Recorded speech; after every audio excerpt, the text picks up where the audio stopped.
വെളിപ്പാട് പുസ്തകം 12-ാം അധ്യായത്തിൽ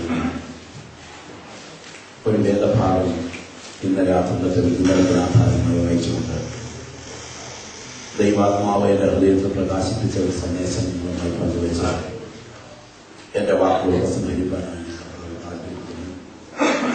വെളിപ്പാട് പുസ്തകം 12-ാം അധ്യായം അതിന്റെ 10-11 വാക്യങ്ങൾ. വെളിപ്പാട് പുസ്തകം 12-ാം അധ്യായം അതിന്റെ 10-11 വാക്യങ്ങൾ ഞാനിവിടെ വായിക്കാം. അപ്പോൾ ഞാൻ സ്വർഗത്തിൽ ഒരു മഹാശബ്ദം പറഞ്ഞു കേട്ടത് ഇപ്പോൾ നമ്മുടെ ദൈവത്തിന്റെ രക്ഷയും ശക്തിയും രാജ്യവും അവന്റെ ക്രിസ്തുവിന്റെ ആധിപത്യവും തുടങ്ങിയിരിക്കുന്നു. നമ്മുടെ സഹോദരന്മാരോ രാപ്പകൽ ദൈവസന്നിധിയിൽ കുറ്റം ചുമത്തുന്ന അപവാദിയെ തള്ളിയിട്ട് കളഞ്ഞുവല്ലോ. അവർ അവനെ കുഞ്ഞാടിന്റെ രക്തം ഹേതുവായിട്ടും തങ്ങളുടെ സാക്ഷ്യവചനം ഹേതുവായിട്ടും ജയിച്ചു. മരണപര്യന്തം തങ്ങളുടെ പ്രാണനെ സ്നേഹിച്ചതുമില്ല. അപ്പോൾ ഞാൻ സ്വർഗത്തിൽ ഒരു മഹാശബ്ദം പറഞ്ഞു കേട്ടത്, ഇപ്പോൾ നമ്മുടെ ദൈവത്തിന്റെ രക്ഷയും ശക്തിയും വരെ ക്രിസ്തുവിന്റെ ആധിപത്യവും തുടങ്ങിയിരിക്കുന്നു. നമ്മുടെ സഹോദരന്മാരെ രാപ്പകൽ ദൈവസന്നിധിയിൽ കുറ്റം ചുമത്തുന്ന അപവാദിയെ തള്ളിയിട്ട് കളഞ്ഞുവല്ലോ. അവർ അവനെ കുഞ്ഞാടിന്റെ രക്തം ഹേതുവായും തങ്ങളുടെ സാക്ഷ്യവചനം ഹേതുവായിട്ടും ജയിച്ചു. മരണപര്യന്തം തങ്ങളുടെ പ്രാണനെ സ്നേഹിച്ചതുമില്ല. നമുക്ക് തലകളെ വണക്കാം, നമ്മുടെ കണ്ണുകളെ അടയ്ക്കാൻ പ്രാർത്ഥിക്കാം. എല്ലാ കണ്ണുകളും അടയട്ടെ ദൈവസന്നിധി, എല്ലാ ഹൃദയങ്ങളും ഉയരട്ടെ കർത്തൃസന്നിധി, എല്ലാ ഉള്ളങ്ങളും ഉരുകട്ടെ കർത്തൃസന്നിധി. എല്ലാ പ്രാർത്ഥിക്കുന്ന ദൈവമക്കളുടെ നാവുകളും സ്തോത്രത്തോടെ ചരിക്കട്ടെ. മരിച്ചു മൺമറഞ്ഞ ഒരു തന്റെ ശവകുടീരത്തിന് മുൻപിലല്ല വീണ്ടെടുപ്പ് പ്രാർത്ഥിച്ച ദൈവമക്കളെന്ന് രാത്രി കടന്നു വന്നത്.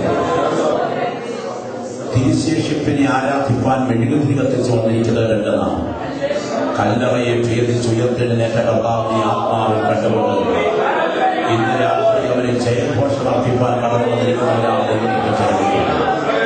അത്ഭുതങ്ങളുടെ ദൈവം മരിച്ചിട്ടില്ലെന്ന് ഈ രാത്രി ഈ പ്രാർത്ഥനാഭൂമിൽ വെളിപ്പെടുത്തുവാൻ അവരുടെ കരം ചലിക്കാനുള്ളതാണ്. ഒരുപറ്റം കർത്തൃദാസന്മാരും ഒരുപറ്റം ദൈവമക്കളും ഇന്ന് രാത്രി ഇവിടെ കൂടി വന്നിട്ടുണ്ടെങ്കിൽ അവന്റെ കരം ഇന്ന് രാത്രി വിശ്വസിക്കുന്ന നമുക്ക് വേണ്ടി ഉയരാൻ തുടങ്ങി. ആത്മനിർഭർ പ്രാപിച്ച ദൈവദാസന്മാർ അഭിഷിക്തന്മാർ പ്രാർത്ഥനയിൽ പോരാടട്ടെ. പരിശുദ്ധനായ ഞങ്ങളുടെ പ്രിയ പിതാവേ, ഐക്യരും ബലഹീനരും അപാത്രരും മൺകീടങ്ങളുമായി ഞങ്ങളെ കൃപയാൽ വിളിച്ച് വേർതിരിച്ച് അവിടുത്തെ പുത്രന്റെ രക്തത്താൽ കഴുകി വിശുദ്ധീകരിച്ച് ദൂതന്മാർക്ക് പോലും സംബോധന ചെയ്യുവാൻ അധികാരമില്ലാത്ത നിലയിൽ അപ്പച്ച എന്ന് വിളിപ്പാൻ പുത്രത്വത്തിന്റെ അധികാരവും പദവിയും നൽകിയ നിന്റെ തിരഞ്ഞെടുപ്പ് ഓർത്തിയിൽ സ്തോത്രം ചെയ്യുന്നു. തേനിനേക്കാൾ മധുരമായ നിന്റെ മാറ്റമില്ലാത്ത വചനം, പാലിനേക്കാൾ പോഷക ഗുണമുള്ള നിന്റെ മാറ്റമില്ലാത്ത വചനം, വാളിനേക്കാൾ മൂർച്ചയേറിയ നിന്റെ മാറ്റമില്ലാത്ത വചനം ഇന്ന് രാത്രി ഹൃദയങ്ങളിലേക്ക് ഇറങ്ങിച്ചെല്ലുന്ന രാത്രിയാക്കണമേ. ഇവിടെ ഇരിക്കുന്ന ചില പ്രിയപ്പെട്ടവർ ഇന്ന് രാത്രി നിത്യതയ്ക്കായി ഒരുങ്ങുന്ന രാത്രിയാക്കണമേ. ദൈവാത്മാവിന് ചെയ്യുവാൻ തുടങ്ങുന്നത് കൊണ്ട് സ്തോത്രം. ദൈവപ്രവൃത്തിയുടെ വ്യാപരിപ്പാൻ തുടങ്ങുന്നത് കൊണ്ട് സ്തോത്രം. യേശുവിൻ നാമത്തിൽ തന്നെ. Praise the lord, praise the Lord.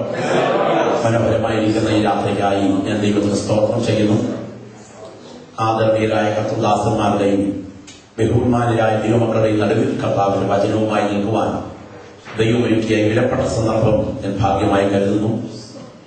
ഇന്ന് രാത്രിയിൽ യോഗത്തിൽ അധ്യക്ഷനായിരിക്കുന്ന ഞാൻ ക്രിസ്തുവിൽ ആദരിക്കുന്ന ഫസ്റ്റ് ബാബു സക്കറിയ, ഈ യോഗം ദൈവസന്നിധിയിൽ പ്രാർത്ഥിച്ച് സമർപ്പിച്ച കർത്താവിന്റെ ദാസൻ, അദ്ദേഹത്തിന്റെ പ്രിയ പിതാവ്, പത്തനാപുരം സെൻട്രലിന്റെ ശുശ്രൂഷകനായിരിക്കുന്ന പാസ്റ്റർ ഇ സി ജോർജാനെ ഓർക്കുമ്പോൾ വർഷങ്ങളായി ആ സെൻട്രൽ കൺവെൻഷനിൽ ഏതാണ്ട് ഒരു സ്ഥിരമായ പ്രഭാഷകൻ എന്ന നിലയിൽ പ്രസംഗിക്കുവാൻ എനിക്ക് ലഭ്യമായിട്ടുള്ള അവസരം, ഇന്ത്യൻ പെന്തക്കോസ്ത് ദൈവസഭയിൽ ആ കർത്തൃദാസനുള്ള ആത്മീയ സ്വാധീനം, ഈ നിലയിൽ ദൈവം അദ്ദേഹത്തിന് നൽകിയ തലമുറകൾ ആയിരിക്കുന്ന മേഖലകളിൽ ദൈവകരങ്ങളിൽ ഉപയോഗിക്കപ്പെടുന്നു എന്നുള്ളതിൽ ഞാൻ ദൈവത്തിന് സ്തോത്രം ചെയ്യുന്ന കർത്താവിന്റെ ദാസൻ പാസ്റ്റർ ജേക്കബ് ജോർജ് അവരോടുകൂടെ ഇന്ന് രാത്രി ഇവിടെ ആയിരിക്കാൻ ദൈവം എനിക്ക് അവസരം സന്തോഷകരമായി കാണുന്നു. ഈ സ്ഥലം സഭയുടെ ശുശ്രൂഷകനായി കർത്താവിൽ അധ്വാനിക്കുന്ന പാസ്റ്റർ വിനോദിനെ ഓർത്ത് ഞാൻ കർത്താവിന് മഹത്വം അർപ്പിക്കുന്നു. ഈ യോഗ ക്രമീകരണങ്ങൾ ചെയ്യുകയും പ്രാർത്ഥനയോടുകൂടെ ഇതിന്റെ പുറകിൽ ദൈവജനത്തെ പ്രാർത്ഥനയ്ക്കായി പ്രോത്സാഹിപ്പിക്കുകയും ചെയ്ത ദൈവഭക്തനായ കർത്താവിനെ മഹത്വപ്പെടുത്തുന്നു. ശക്തമായ ആത്മീയ അന്തരീക്ഷത്തിൽ ദൈവജനം ആത്മാവിൽ ദൈവത്തെ ആരാധിച്ചുകൊണ്ടിരിക്കുകയായിരുന്നു. കർത്താവിന്റെ ദാസൻ പാസ്റ്റർ ടൈറ്റസ് വളരെ അഭിഷിക്തമായി ആരാധനയ്ക്ക് നേതൃത്വം നൽകിക്കൊണ്ടിരുന്നു. നമ്മുടെ കർത്താവ് നമ്മുടെ നടുവിൽ ആഗതനായിട്ടുണ്ട്. വിശ്വസിക്കുന്ന ദൈവമക്കളുടെ കണ്ണുകൾ ഉയർത്തി നോക്കിയാൽ തേജസ്സോടെ നമ്മുടെ കർത്താവ് ഇന്ന് രാത്രി നമ്മുടെ നടുവിൽ കൂടെ ഉലാവുന്ന കാഴ്ചകൾ കാണുവാൻ കഴിയും. അവന്റെ തിരുസാന്നിധ്യം ആത്മാവിൽ അനുഭവിച്ചറിയുന്ന ദൈവമക്കൾ അവന്റെ സാന്നിധ്യം അറിയുമ്പോഴൊക്കെ അവന് കൊടുക്കുന്ന നന്ദി പ്രകടനമാണ് ആരാധന. അകത്തിറയ്ക്കുന്ന ഒരു ദൈവവൈദ്യന ദൈവസന്നിധിയിൽ വാകൂട്ടിയിരിക്കാൻ കഴിയുകയില്ല. അവർ പ്രാപിച്ച ദൈവകൃപയോടെ സ്ഥലകാല വ്യത്യസ്തതകൾക്ക് അതീതമായി കർത്താവിനെ ആരാധിക്കുന്നു. ഇന്ന് രാത്രി കർത്തൃ സാന്നിധ്യം അനുഭവിച്ചറിയുന്ന ദൈവമക്കളെ സ്തോത്രത്തോടെ പ്രതികരിക്കുന്ന രാത്രികളാണ്. ഈ രാത്രി നമ്മുടെ കർത്താവ് ഈ യോഗത്തിന് നടുവിൽ എഴുന്നള്ളി ഇറങ്ങിയിട്ടുണ്ട്. വിശ്വാസത്തിന്റെ കണ്ണുകൾ ഉയർത്തി നോക്കുന്ന ദൈവമക്കൾക്ക് നമ്മുടെ നാഥന്റെ കാൽപെരുമാറ്റം ആത്മാവിന്റെ ചെവിയിൽ കേൾക്കാൻ കഴിയും.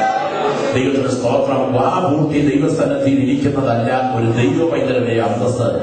ദൈവ സാന്നിധ്യം അനുഭവിച്ചറിയുന്ന ദൈവമക്കളെ സ്തോത്രത്തോടെ കർത്താവിന്റെ സന്നിധിയിൽ പ്രതികരിക്കും. പിതാവായ ദൈവത്തിന്റെ മുൻനിർണയ പ്രകാരം യേശുക്രിസ്തു കാൽവറിയിൽ ചൊരിഞ്ഞ രക്തത്താൽ പരിശുദ്ധാത്മാവ് പണിതു വരുന്ന സാർവത്രിക സംഘമാണ്, എല്ലാ ഇടങ്ങളിലുമുള്ള സമൂഹമാണ് ദൈവത്തിന്റെ തിരുസഭ. സൃഷ്ടിയുടെ മണിമകുടമായി ദൈവത്താൽ മെനയപ്പെട്ട ആദാമിനോ, ദൈവത്തിന്റെ സന്തത സഹചാരിയായി ദൈവത്തോടൊപ്പം നടന്ന ഹാനോക്കിനോ, നീണ്ട പ്രവാചക വരേണ്യനായ യെശയ്യാവിനോ, ഏറ്റവും പ്രിയപുരുഷനായ ദാനിയേലിനോ, രാപ്പകൽ ഭേദമന്യ ദൈവത്തെ ഇമ്പഗാനങ്ങൾ ഉയർത്തി സ്വർഗതലങ്ങളിൽ മഹത്വമർപ്പിക്കുന്ന ദൂതസഞ്ചയങ്ങൾക്കോ ദൈവം വെളിപ്പെടുത്തി കൊടുക്കാത്ത ദൈവകൃപയാണ് ജീവൻ പ്രാപിക്കുന്ന ദൈവമക്കൾ അനുഭവിക്കുന്ന ദൈവകൃപ, ദൈവത്തിന്റെ തിരുസഭ. ദൈവത്തിന്റെ തിരുസഭ ചരിത്രത്തിൽ തുടക്കം കുറിച്ചതോടുകൂടെ അന്ധകാര ശക്തികൾ ദൈവസഭയ്ക്കെതിരെ അടിയാടി ഇളകി ഉലഞ്ഞുയർന്നു. അടങ്ങിയിരിക്കുവാൻ ആവതില്ലാതെ അന്നത്തെ അധികാരവൃന്ദത്തെ ആവാഹിച്ചു. അടലിനൊരുങ്ങാത്ത, ആയുധമെടുക്കാത്ത, അധികാരമില്ലാത്ത, യുദ്ധത്തിനും പോകാത്ത സഹനപ്രതീകങ്ങളായ ദൈവമക്കളെ തല്ലിച്ചതയ്ക്കാൻ, മർദ്ദിച്ചൊതുക്കാൻ അതിനീചമായ മർദ്ദന മുറകൾ ദൈവസഭയ്ക്ക് നേരെ 2, 3, 4 നൂറ്റാണ്ടുകളിൽ ഇരുട്ടിന്റെ ശക്തികൾ അഴിച്ചുവിട്ടു. വിശുദ്ധന്മാരെ കൊന്നുകൂട്ടിയ നിലവാരവും ചരിത്ര വസ്തുതകളും മനസ്സിലാക്കുമ്പോൾ ഏത് കഠിന ഹൃദയവും കരളലിഞ്ഞ് കരഞ്ഞു പോകും. അത്ര ഭയങ്കരമായിട്ടാണ് ഭക്തന്മാരെ 1, 2, 3 നൂറ്റാണ്ടുകളിൽ കൊന്നത്. അത്ര നീചമായി കൊല ചെയ്യപ്പെട്ടു. അടകല്ലിലേക്ക് തല കയറ്റി വെച്ച് കൂടം കൊണ്ട് തല തല്ലി പൊട്ടിച്ചു. വായിലൂടെ വെള്ളം അടിച്ചു കയറ്റി ഉദരം വീർപ്പിച്ച് മലർത്തി കിടത്തി കുതിരയെ കൊണ്ട് വയറ ചവിട്ടി പൊട്ടിച്ചു. വടവൃക്ഷങ്ങളുടെ കൊമ്പുകൾ ചെമ്പ് ചങ്ങല കൊണ്ട് വലിച്ചടുപ്പിച്ച് കൈകാലുകൾ അതിൽ ചേർത്ത് കെട്ടി ചെമ്പ് ചങ്ങലകളുടെ കുരി കഴിച്ചു വിടുമ്പോൾ ഭക്തന്മാരുടെ ശരീരം 2 വൃക്ഷങ്ങളുടെ കൊമ്പുകളിലും 2ആയി കീറിയാടി. എന്തിന്? മുപ്പല്ലി കൊണ്ട് കുത്തി ഉയർത്തി തീക്കകത്തോട്ട് ചുട്ടുകൊന്നു. അലറി അടുക്കുന്ന ഘോര ജന്തുക്കൾക്ക് ഊടിന് വലിച്ചെറിഞ്ഞു കൊടുത്തു. പടവാളുകൊണ്ട് കഴുത്ത് കുഴിച്ചു നിർത്തി വെട്ടിമാറ്റി ഉദരം പിളർന്ന് ഉടൽമാല പുറത്തേക്ക് വലിച്ചെടുത്ത് അക്ഷരാർത്ഥത്തിൽ ഇഞ്ചിഞ്ചായി കൊന്നു. കുതിരയുടെ വാലിൽ കെട്ടി കല്ലും മുള്ളും നിറഞ്ഞ സ്ഥലത്തുകൂടെ വലിച്ചിഴച്ച ചതച്ചരച്ചു കൊന്നു. കടുംതൂക്കുകളുടെ മുകളിൽ നിന്നും താഴേക്ക് വലിച്ചെറിഞ്ഞ് ഛിന്ന ഭിന്നമായി തകർത്തു. എന്ന് പറഞ്ഞാൽ മാനവ ചരിത്രം കണ്ടിട്ടുള്ളതിൽ വെച്ച് ഏറ്റവും ക്രൂരവും മൃഗീയവും മനുഷ്യത്വരഹിതവുമായ പീഡനങ്ങളാണ് ക്രൈസ്തവ സഭയുടെ വിശുദ്ധന്മാർ, പിതാക്കന്മാർ പ്രാരംഭ കാലഘട്ടത്തിൽ അനുഭവിച്ചത്. എന്നാൽ അലറിയെടുക്കുന്ന ഘോര ജന്തുക്കൾക്ക് മുൻപിലും വെട്ടിത്തിളങ്ങുന്ന പടവാളുകൾക്ക് മുൻപിലും തിളയ്ക്കുന്ന എണ്ണപ്പാത്രങ്ങൾക്ക് മുൻപിലും ചിരിയോടെ മരണത്തെ അഭിമുഖീകരിപ്പാൻ വിശുദ്ധന്മാർ നിന്നതിന്റെ കാരണം എന്തെന്ന് ചോദിച്ചാൽ, അവൻ സകലതും തനിക്ക് കീഴ്പ്പെടുത്തുവാൻ കഴിവുള്ള തന്റെ വ്യാപാര ശക്തി കൊണ്ട് ഞങ്ങളുടെ താഴ്ചയുള്ള ഈ ശരീരത്തെ അവന്റെ മഹത്വമുള്ള ശരീരത്തോട് അനുരൂപമാക്കി രൂപാന്തരപ്പെടുത്തുന്ന ഒരു സുപ്രഭാതം ഉയർപ്പിൽ വരുന്നു എന്ന പ്രത്യാശയിലായിരുന്നു. ആത്മനിർഭ പ്രാപിച്ച ദൈവമക്കളെ, നിന്നിൽ വ്യാപരിക്കുന്ന ശക്തി മാനുഷികമല്ല. എത്ര ഘോരമായി ഇരുട്ട് ഈ മേഖലയെ മൂടിയാലും പ്രാർത്ഥിക്കുന്ന ചില ഭക്തന്മാരെ അവിടങ്ങളിൽ കരുതാൻ ദൈവത്തിന് കഴിയും. ഇന്ന് രാത്രി ഇത് ഞാൻ വിളിച്ചു പറയാനായിട്ട് ആഗ്രഹിക്കുകയാണ്. ദൈവത്തിന്റെ തിരുസഭയെ പൂർണ്ണമായി തകർക്കാൻ ഇരുട്ടിന്റെ ശക്തികൾക്ക് സാധ്യമല്ല. എന്റെ പിന്നാലെ ഒരുവൻ വരുന്നു, അവന്റെ ചെരുപ്പിന്റെ വാറ് കുനിഞ്ഞണിപ്പാൻ യോഗ്യനല്ലെന്ന് പറഞ്ഞിറങ്ങി തിരിച്ച് യോഹന്നാന്റെ കഴുത്ത് മുറിച്ച് താരത്തിലെത്തിച്ചാൽ പ്രസംഗം തോറ്റെന്നല്ലേ എന്നത്തെ അധികാരികൾ വിചാരിച്ചത്. പക്ഷെ അഭിഷിക്തന്റെ കഴുത്ത് മുറിഞ്ഞ് പാത്രത്തിൽ വന്നാൽ പ്രസംഗം തോക്കത്തില്ല. അതിന്റെ പുറകെ പ്രസംഗത്തിന്റെ ആകപ്പൊരുളായ നസ്രായൻ ഇറങ്ങി വരും പ്രസംഗിക്കാൻ. അവനെ കാൽവറിയിൽ കൊന്നാൽ, കല്ലറയിൽ ഒതുക്കിയാൽ പ്രസംഗം തീർന്നെന്നല്ലേ അന്നത്തെ അധികാരികൾ വിചാരിച്ചത്. പക്ഷേ കല്ലറ കൊണ്ട് എന്റെ യേശുവിന്റെ പ്രസംഗം അവസാനിക്കില്ല. അവൻ കല്ലറയെ ഭേദിച്ച് മൂന്നാം നാൾ ഉയർക്കും. വിശ്വസിക്കുന്ന ദൈവജനത്തിന് നടുവിൽ വ്യാപരിക്കുന്ന ദൈവശക്തിയുടെ അധികാരത്തിൽ ഇന്ന് രാത്രി ഇവിടെ ഇരിക്കുന്ന ദൈവമക്കളുടെ മധ്യത്തിൽ ഞാൻ വിളിച്ചു പറയട്ടെ, എത്ര ശക്തമായ പ്രതിസന്ധികൾ ദൈവസഭയ്ക്കെതിരെ ഉയർന്നാലും പുനരുത്ഥാനം ചെയ്ത ക്രിസ്തുവിന്റെ വ്യക്തിത്വത്തിലാണ് ഇത് ഉയർന്നു നിൽക്കുന്നത് എന്നുള്ളതുകൊണ്ട് ഇതിനെ തകർക്കാൻ അരകീയ ശക്തികൾക്ക് സാധ്യമല്ല. അവനിവിടുന്ന് പോയ പ്രസംഗത്തിന് പോയില്ല. അവനിവിടുന്ന് പോയ സഹോദരൻ യാക്കോബ് എഴുന്നേൽക്ക് പ്രസംഗിക്കാൻ. യാക്കോബിനെ വാളുകൊണ്ട് കൊന്നാൽ നിനക്ക് പ്രസംഗം തീർക്കാമോ? ഹേരോദാവെ പറ്റില്ല. വാളുകൊണ്ട് കൊന്നാൽ ഒരു സ്തേഫാനോസിൽ നിനക്ക് പ്രസംഗിക്കാൻ. ആ കർത്തൃദാസനെ എറിഞ്ഞു കൊന്നാൽ നിനക്ക് പ്രസംഗം തീർക്കാമോ? പറ്റില്ല. എറിയാൻ സമ്മതം കൊടുത്ത് വസ്ത്രം സൂക്ഷിക്കുന്ന ശൗലേ, നിന്നെ കൊണ്ട് സ്വർഗം ഇതെടുത്ത് പ്രസംഗിപ്പിക്കും. ഇന്ന് രാത്രി വിശ്വസിക്കുന്ന എത്ര ദൈവമക്കളുണ്ട്? ഇടിക്കാൻ ആയുധം കരങ്ങളിൽ ഉയർത്തിയവരെ കൊണ്ട് ഇതെടുത്ത് പ്രസംഗിപ്പിക്കാൻ നമ്മുടെ ദൈവത്തിന് കഴിയും. തകർക്കാൻ കരം ഉയർത്തിയവനെ കൊണ്ട് ഇത് പ്രസംഗിപ്പിക്കാൻ നമ്മുടെ ദൈവത്തിന് കഴിയും. സ്തോത്രം. ആ കർത്തൃദാസന്റെ കഴുത്ത വസ്തിയൻ പാതയുടെ രാജവീഥിയിൽ വെട്ടിമാറ്റി, കുനിച്ചു നിർത്തി വെട്ടിമാറ്റി. പ്രസംഗം തീർന്നില്ല. അതിന്റെ പുറകെ തീമോത്തിയോസിനെ ദൈവം എഴുന്നേൽപ്പിച്ചു. ആ കർത്തൃദാസനെ ഉമിത്തിയിൽ നീറ്റിക്കൊന്നു. പ്രസംഗം തീർന്നില്ല. സിംഗ്ലി, മാർട്ടിൻ ലൂഥർ, കാൽവിൻ, ആയിരങ്ങളെ ദൈവം എഴുന്നേൽപ്പിച്ചു. അവരെല്ലാം തിരശീലയ്ക്ക് അപ്പുറത്ത് മറഞ്ഞു. പ്രസംഗം തീർന്നില്ല. കെ എബ്രഹാമിനെ പോലെ, കെ വി സൈമോനെ പോലെയുള്ള കർത്തൃദാസന്മാരെ നമ്മുടെ നാട്ടിലും ഈ രാജ്യത്തിന്റെ വിവിധ മേഖലകളിലും നിരവധി വിശ്വാസ വീരന്മാരെ ദൈവം എഴുന്നേൽപ്പിച്ചു. അവരൊക്കെ തിരശീലയ്ക്ക് പുറകിൽ മറഞ്ഞു. പ്രസംഗം തീർന്നില്ല. ഈ മണ്ണിൽ ദൈവത്തിന് സ്തോത്രം. ഇവിടെ കുടിയേറി പാർത്തവരെങ്കിലും പ്രാർത്ഥിക്കുന്ന ഒരുപറ്റം ദൈവമക്കളെ ഇവിടെ ദൈവം എഴുന്നേൽപ്പിച്ചു. നമ്മുടെ തല തകർത്താലും പ്രസംഗം തീരില്ല. നമ്മുടെ മുന്നിലിരിക്കുന്ന പിൻതലമുറകളെ അധികം താമസിക്കാതെ ഈ സത്യവചനവുമായി ഇതുപോലെയുള്ള വേദികളിൽ നിർത്താൻ നാം സേവിക്കുന്ന ദൈവം വിശ്വസ്തനാണ്. അത് വിശ്വസിക്കുന്ന എത്ര ദൈവമക്കൾ ഇവിടെയുണ്ട്? ഇന്ന് രാത്രി വിശ്വസിക്കുന്ന എത്ര ദൈവമക്കൾ ഇവിടെയുണ്ട്? അധികാരത്തിനോ ആയുധത്തിനോ കാരാഗ്രഹത്തിനോ കൽത്തുറങ്ങിനോ ഈർച്ചവാളിന്റെ മൂർച്ചയുള്ള മുനയ്ക്കോ തകർക്കാൻ കഴിയുന്നതല്ല ദൈവമക്കളിൽ വ്യാപരിക്കുന്ന സുവിശേഷത്തിന്റെ ശക്തി. ഇതിനെ ബന്ധിപ്പാൻ ഒരു ശക്തിക്കും സാധ്യമല്ല. എന്തിനേറെ കർത്തൃദാസൻ യോഹന്നാനെ പത്മോസിന്റെ ഏകാന്തതയിലേക്ക് നാടുകടത്തിരിക്കുന്നു. ചരിത്ര വസ്തുതകളിലേക്ക് ഞാൻ കടക്കുന്നില്ല. ഈ ജീവനാഴി അഭിരാമ അലയടിച്ചു ഉയരുന്ന തിരമാലകൾ തെറിപ്പിക്കുന്ന ജലഗണങ്ങൾ തുഷാരവർഷ സമാനം തളിച്ചുയരുന്ന പത്മോസ് ഒരുക്കിയ, ഇന്നും ഗ്രീസിന്റെ അധീനതയിൽ ചരിത്ര വിസ്മൃതികൾ പേര് നിലകൊള്ളുന്ന, പകൽ ചുട്ടുകൊള്ളുന്ന ചൂടും രാത്രിയിൽ അസ്ഥി കൊച്ചുന്ന തണുപ്പും നിറഞ്ഞ ഏകാന്തമായ രാഷ്ട്രീയ കുറ്റവാളികളെ നാടുകടത്തുന്ന ദ്വീപിലേക്കാണ് കർത്തൃദാസനെ നാടുകടത്തി പ്രാർത്ഥിക്കുന്ന ദൈവങ്ങളുടെ തോന്നി ഞാൻ പറയട്ടെ. നിനക്കെതിരെ അന്ധകാര ശക്തികളോ പ്രതിയോഗികളോ ചെയ്യുന്നത് അപകടകരമാണെങ്കിലും നിനക്ക് പ്രാപിക്കാൻ കഴിയാത്ത ദൈവകൃപ പ്രാപിപ്പാൻ, നിനക്ക് ഒരുക്കപ്പെടുന്ന ശോധനയെ ഉപയോഗിപ്പാൻ കഴിവുള്ള ദൈവമാണ് ഇന്ന് രാത്രി നീ സേവിക്കുന്ന ദൈവമെന്ന് മറക്കരുത്. സഹിക്കാൻ കഴിയാത്ത ശോധനകൾ അനുഭവിക്കുന്ന ആരെങ്കിലും ഇന്ന് രാത്രി ഇതിനകത്തുണ്ടോ? പ്രാപിച്ചിട്ടില്ലാത്ത ദൈവകൃപയ്ക്ക് വേണ്ടി ആ ശോധനകളെ മാറ്റാൻ നീ സേവിക്കുന്ന ദൈവത്തിന് ശക്തിയുണ്ട്. വലിച്ചെറിയപ്പെടുന്ന ഏകാന്തതകളെ ദർശനത്തിന്റെ മാളികമുറിയാക്കാൻ നാം സേവിക്കുന്ന ദൈവം ശക്തനാണെങ്കിൽ യോനീഷ്യൻ വിചാരിച്ചു ഇതോടെ കഥ കഴിഞ്ഞെന്ന്. എന്നാൽ എന്റെ നാഥൻ വിചാരിച്ചു എന്റെ അഭിഷിക്തന് ദർശനത്തിന് പറ്റിയ ഒരു പശ്ചാത്തലം ഒരുക്കി കൊടുക്കണമെന്ന്. അന്നേ 65 കൊല്ലങ്ങൾക്ക് പുറകിൽ യേശുവിന്റെ അമ്മ മറിയയോടും പത്രോസിനോടും കൂടെ സെഹിയോൻ മാളികമുറിയിൽ ഇരുന്നപ്പോൾ പ്രാപിച്ചതിനേക്കാൾ കൂടുതൽ ദൈവകൃപ ഈ അസ്ഥികൂടങ്ങളുടെ താഴ്വരയിൽ പ്രാപിക്കാൻ കാരണം ഇരിക്കുന്ന തറയുടെ വിശുദ്ധിയല്ല. പ്രാപിച്ച ദൈവകൃപയിൽ നീ സ്മൃതിച്ചു തുടങ്ങിയാൽ നീ മുഴങ്ങാൻ നടക്കുന്ന ഏകാന്തതകളെ ദർശനത്തിന്റെ മാളികമുറിയാക്കാൻ നീ സേവിക്കുന്ന ദൈവങ്ങളുടെ രാത്രിയിൽ ശക്തനാണ്. അവൻ ദിവസത്തിൽ ആത്മവിവശനായി. ഭാവികാല ദൈവിക കാര്യപരിപാടികൾ വെള്ളിത്തിരയിൽ ചിത്രങ്ങൾ എന്നതുപോലെ, നാടകവേദിയിൽ നടന രംഗങ്ങൾ എന്നതുപോലെ ആത്മവിവശതയിൽ കണ്ടുകൊണ്ടിരിക്കുന്ന കർത്തൃദാസൻ ഇവിടെ നാളെ എന്താണ് സംഭവിക്കാൻ തുടങ്ങുന്നത്? ഇന്ന് രാത്രി ഒരിക്കൽ കൂടെ ആ വേദപുസ്തക കാര്യങ്ങൾ ഉയർത്തിപ്പിടിച്ചത് സ്തോത്രം ചെയ്താട്ടെ. ആ പുസ്തകത്തിൽ കാര്യങ്ങൾ ഉയർത്തിപ്പിടിച്ച് ഇന്ന് രാത്രി ഇതുമായി നടക്കാൻ ദൈവം നമുക്ക് ഭാഗ്യം നൽകി തന്ന ഓർത്തെ കൃപ ലഭിച്ച ദൈവങ്ങളിൽ സ്തോത്രം ചെയ്യണം. ലോക ചരിത്രം കണ്ടിട്ടുള്ള സമസ്ത സാഹിത്യങ്ങളെക്കാൾ മികവുറ്റ കിടയറ്റ ഒരു ഗ്രന്ഥമാണ് നമ്മുടെ കയ്യിലിരിക്കുന്നത്. ഇതിന്റെ എത്രയോ മതഗ്രന്ഥങ്ങൾ ഇവിടെയുണ്ട്. ബുദ്ധമതഗ്രന്ഥം, ജൈനമതഗ്രന്ഥം, പാഴ്സിമതഗ്രന്ഥം, സിഖ് മതഗ്രന്ഥം, ഇസ്ലാം മതഗ്രന്ഥം, എല്ലാ മതസ്ഥരും അവരവരുടെ മതഗ്രന്ഥങ്ങൾ അതുല്യമെന്ന് പറയുന്നു. എന്നാൽ ഈ പുസ്തകത്തിന്റെ അതുല്യതയുടെ അടിസ്ഥാന ഘടകം എന്താണെന്ന് അറിയാമോ? ഈ പുസ്തകത്തിന്റെ അതുല്യതയുടെ അടിസ്ഥാന ഘടകം ഇതിന്റെ നിറവേറി കഴിഞ്ഞതും നിറവേറി കാത്തു കിടക്കുന്നതും നിറവേറിക്കൊണ്ടിരിക്കുന്നതുമായ നിരവധി പ്രവചന നിറവേറലുകളിലാണ്. നാളെ ഇവിടെ നടക്കാൻ തുടങ്ങുന്നതും ഇന്നിവിടെ നടന്നുകൊണ്ടിരിക്കുന്നതുമായ നിരവധി വസ്തുതകളെ ആത്മാവിൽ മുന്നറിയിപ്പ് നൽകിയിരിക്കുന്ന വിലപ്പെട്ട ഗ്രന്ഥമാണ് ദൈവത്തിന്റെ മാറ്റമില്ലാത്ത വചനം. ദൈവത്തിന് സ്തോത്രം.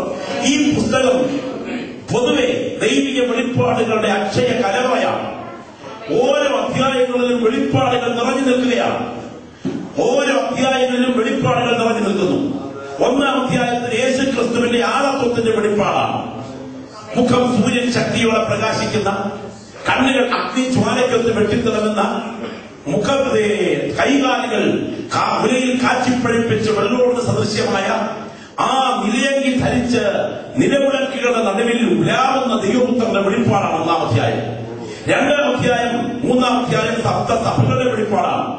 നാലാം അധ്യായം സ്വർഗീയ സദസ്സിന്റെ വെളിപ്പാടാണ്. അഞ്ചാം അധ്യായം ഒരു മുദ്രിത ഗ്രന്ഥത്തിന്റെ വെളിപ്പാടാണ്. ആറാം അധ്യായം മുദ്രാഭേദനത്തിന്റെ വെളിപ്പാടാണ്. ഏഴാം അധ്യായം മുദ്രിത ഗണത്തിന്റെ വെളിപ്പാടാണ്. എട്ടാം അധ്യായം കാഹളങ്ങൾ ഊതുവാൻ കയ്യിൽ കാഹളങ്ങളുമായി കാത്തു നിൽക്കുന്ന 7 ദൂതന്മാരുടെ വെളിപ്പാടാണ്. 9-ാം അധ്യായം അത് മുഖാന്തരം അധോലോക ജീവികൾ രംഗപ്രവേശനം ചെയ്യുകയാണ്. 10-ാം അധ്യായം മേഘമുടുത്തും ആകാശവില്ല് തലയിൽ ധരിച്ചും തീത്തൂണ് പോലെ കാലുള്ള ഒരു ദൂതൻ ഈ പ്രപഞ്ചത്തെ നിയന്ത്രിച്ചു കൊണ്ടിറങ്ങി വരികയാണ്. 11-ാം അധ്യായം പലസ്തീനിൽ കൊല്ലപ്പെടുന്ന 2 സാക്ഷികളുടെ വെളിപ്പാടാണ്. 12-ാം അധ്യായമാണ് ഇന്ന് രാത്രി നാം വായിച്ചത്. 13-ാം അധ്യായം വെളിപ്പാടുകൾ നിറഞ്ഞു നിൽക്കുകയാണ്. കടലലകൾ തിരമാലകൾ ഇരമ്പി മറിയുന്നു.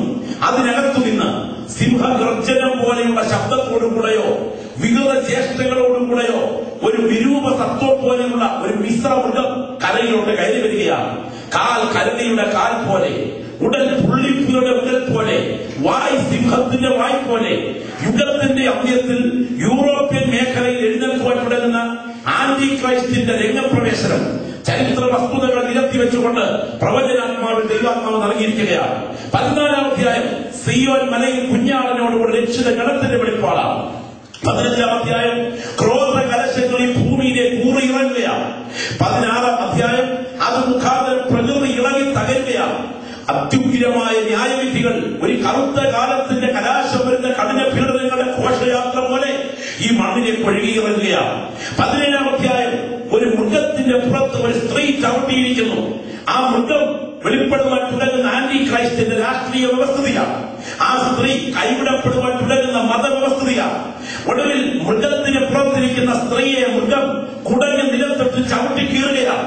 മതവ്യവസ്ഥയും രാഷ്ട്രീയ വ്യവസ്ഥയും തമ്മിലുള്ള ഏറ്റുമുട്ടലാണ് അവിടെ കാണുന്നത്. 18-ാം അധ്യായം രാഷ്ട്ര ബാബിലോണിന്റെ തകർച്ചയാണ്. 19-ാം അധ്യായം കുഞ്ഞാവിന്റെ കല്യാണത്തിന്റെ വിശദീകരണമാണ്. കുഞ്ഞാവിന്റെ കല്യാണം വന്നുവല്ലോ, അവന്റെ കാന്തയും തന്നെത്താൻ ഒരുക്കിയിരിക്കുന്നു. 20-ാം അധ്യായം അന്ത്യന്യായവിധിയുടെ വെളിപ്പാടാണ്. 21-ാം അധ്യായം 1200 നാഴിക നീളവും 1200 നാഴിക വീതിയുമുള്ള സമതുലമായി ശോഭിക്കുന്ന പുതിയ ശരീരം എന്ന വിശുദ്ധ നഗരം ഭർത്താവിനായി അലങ്കരിച്ചിരിക്കുന്ന മണവാട്ടിയെ പോലെ സ്വർഗത്തിൽ നിന്ന് ദൈവസന്നിധിയിൽ തന്നെ ഇറങ്ങി വസിക്കുന്ന ദർശനമാണ്. 22-ാം അധ്യായം ഭാവികാല നിത്യതയുടെ വെളിപ്പാടാണ്. കരമുയർത്തുന്ന ദൈവത്തിന് സ്തോത്രം ചെയ്യാം.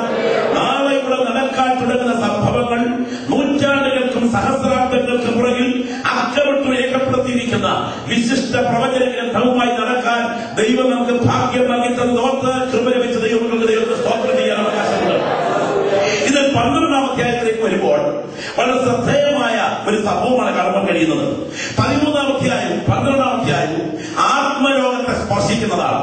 എന്റെ വാത്സല്യ സഹോദരങ്ങളെ, നാം അധിവസിക്കുന്ന ഇംഗ്ലണ്ട്, ഈ മേഖലകൾ ചില രാഷ്ട്രീയ മാറ്റങ്ങൾക്ക് അധികം താമസിയാതെ വിധേയമാകും.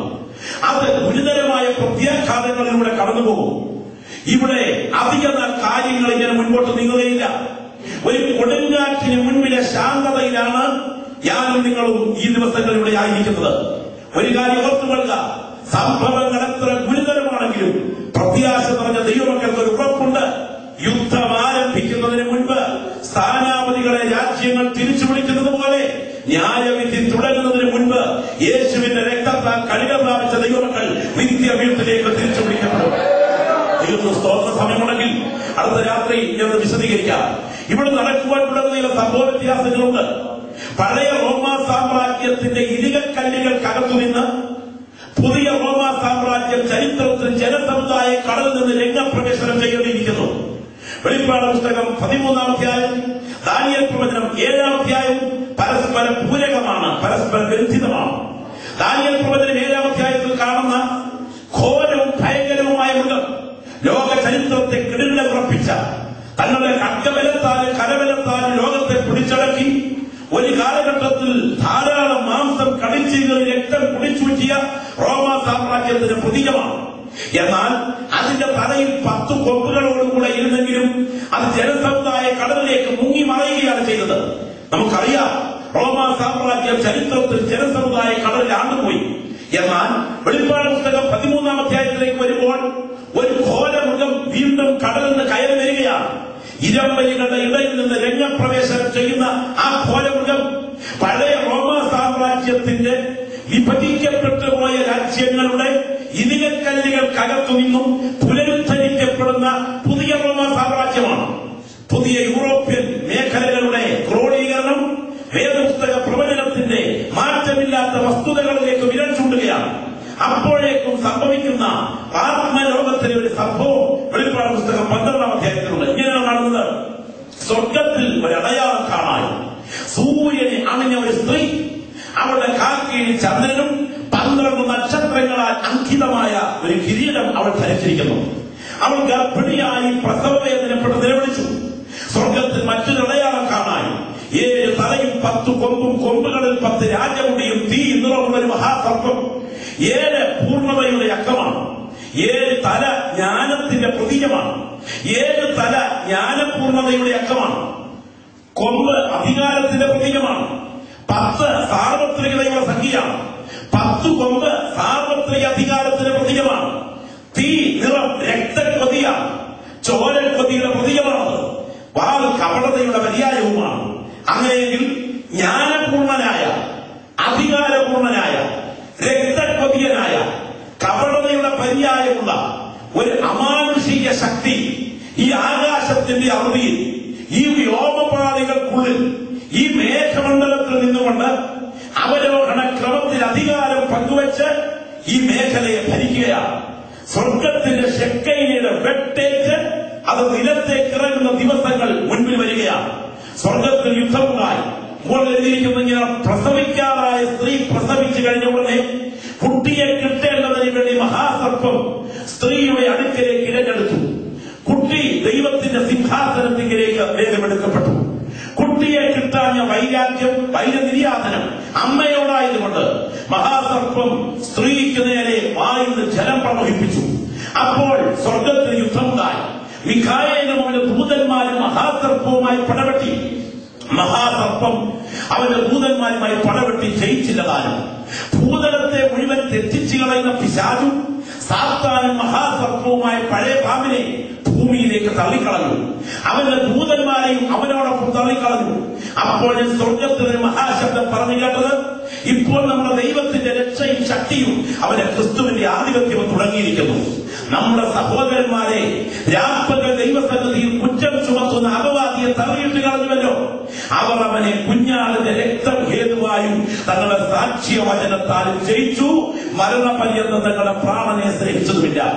നമ്മുടെ നഗ്ന നേത്രങ്ങൾക്ക് കാണുവാൻ കഴിയാത്ത, നമ്മുടെ മാംസ കണ്ണുകൾ കളന്നു കുറിക്കാൻ കഴിയാത്ത ഒരു അദൃശ്യ ലോകം ഇതിനെ പുറകിൽ നിൽക്കുന്നുണ്ട്.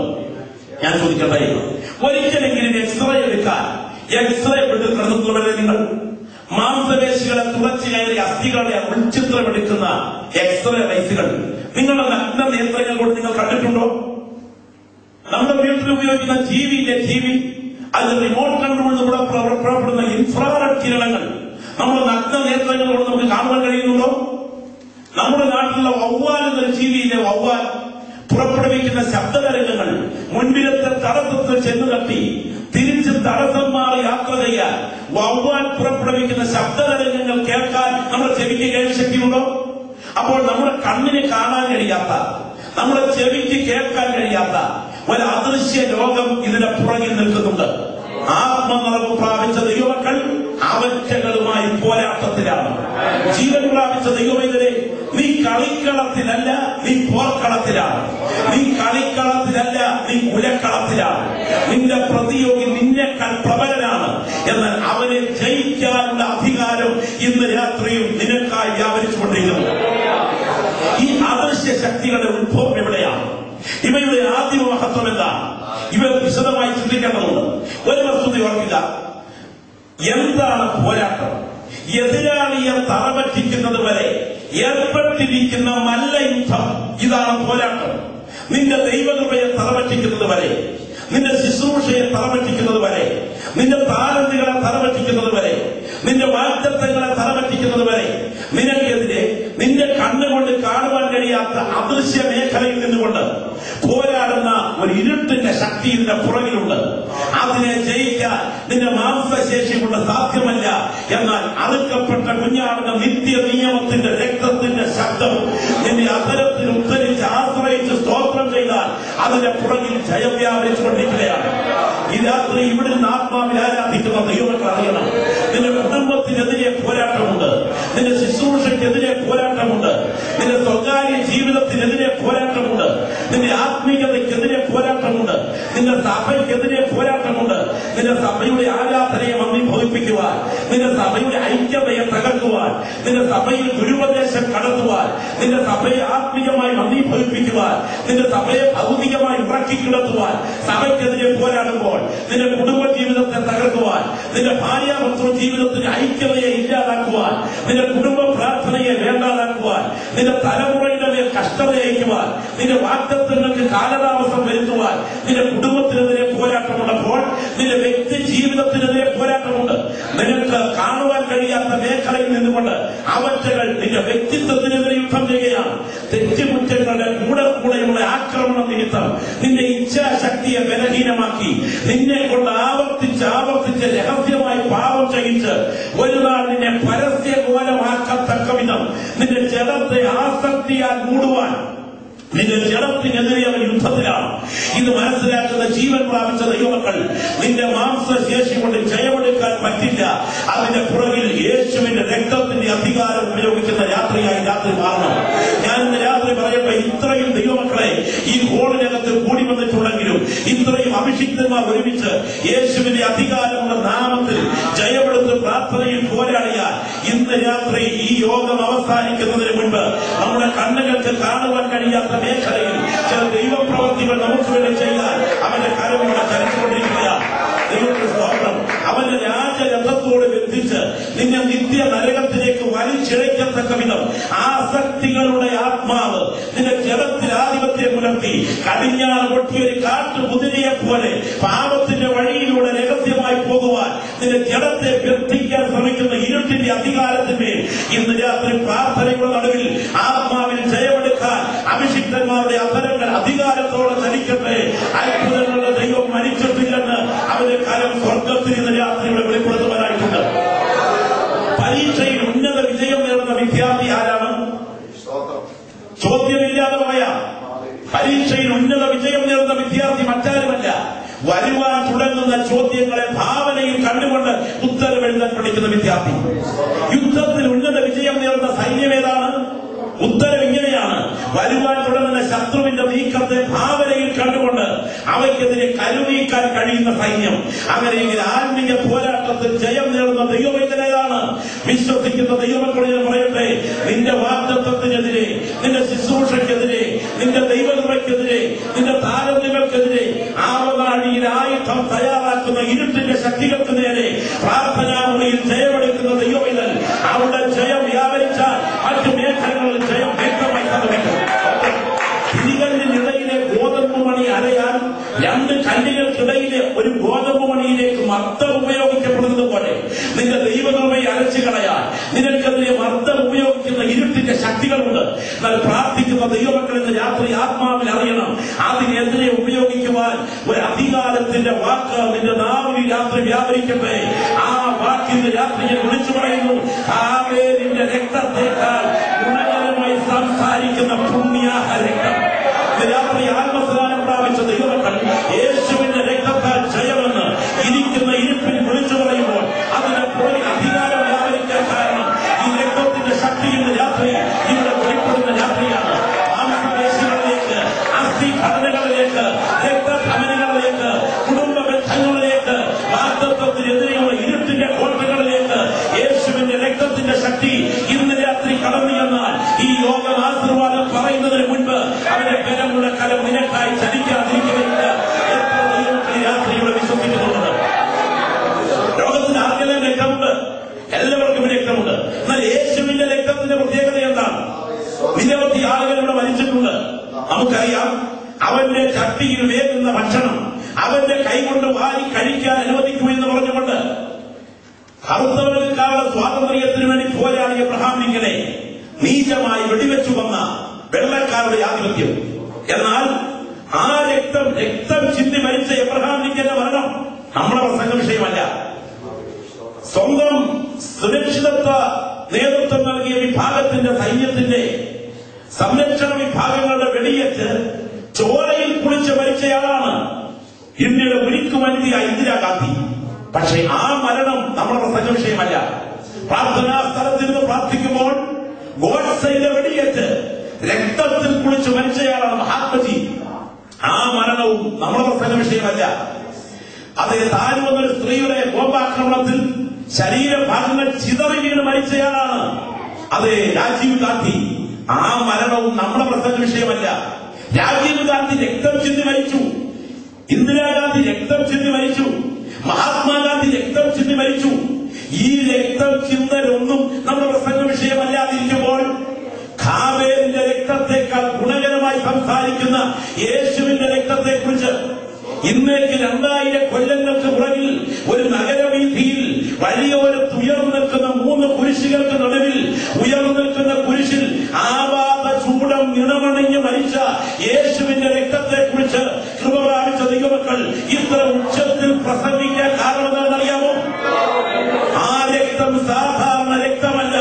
ആ രക്തം മഹാദൈവത്തിന്റെ ശക്തി വ്യാപരിച്ച രക്തമാണ്. ഇവിടെ ഒരു തുള്ളി രക്തമെടുത്ത് ഇവിടെയുള്ള DNA ലാബിൽ പരിശോധിച്ചാൽ ആ രക്തത്തിനകത്ത് കൂടെ പിതൃത്വം അറിയാൻ DNA ടെസ്റ്റ് ഉപകരിക്കും. ഒരു വ്യക്തിയുടെ രക്തത്തിനകത്തെ പിതൃത്വം അപ്പന്റെ രക്തത്തോട് ബന്ധപ്പെട്ട് നിൽക്കുന്നത് ഇവിടുത്തെ DNA ലാബിൽ തെളിയിക്കാം. എന്നാൽ ഈ രാത്രി ഞാൻ ചോദിക്കട്ടെ, ഈ ഗോൽഗോത്തയിൽ ഒഴുകിയ യേശുവിന്റെ രക്തത്തിൽ ഒരു തുള്ളി എടുത്ത് ഇവിടുത്തെ ലാബിൽ പരിശോധിച്ചാൽ അതിൽ തെളിയുന്ന DNA ആരുടെ DNA ആയിരിക്കും? അത് ജോസഫിന്റെ DNA അല്ല. കാരണം അത്യുന്നതന്റെ ശക്തി നിന്റെ നിലനിടും. അവയാൽ ഉത്ഭവിക്കുന്ന വിശുദ്ധ പ്രജ ദൈവപുത്രനെന്ന് വിളിക്കപ്പെടുമെങ്കിൽ ഈ മണ്ണിൽ തുടക്കം കുറിക്കാതെ നിത്യതയിൽ രക്തത്തിന് ബന്ധമുള്ള ഒരുപക്ഷം വിശുദ്ധന്മാർ ഇന്ന് രാത്രി ഇവിടെ ആരാധിക്കുമ്പോൾ വിളിച്ചു പറയുന്ന വാക്കുകളുടെ പുറകിൽ ജയം വ്യാപരിക്കാൻ ശക്തിയുള്ള രക്തമാണ് ഇന്ന് രാത്രി ഞാൻ പ്രസംഗിക്കുന്ന യേശുവിന്റെ രക്തം. അത് വിശ്വസിക്കുന്ന ദൈവമക്കൾ ഈ രാത്രി വാ തുറന്ന് പറയട്ടെ, അവന്റെ രക്തത്താൽ ജയം ഇന്ന് രാത്രി ആരംഭിക്കുന്ന രാത്രിയാണ്.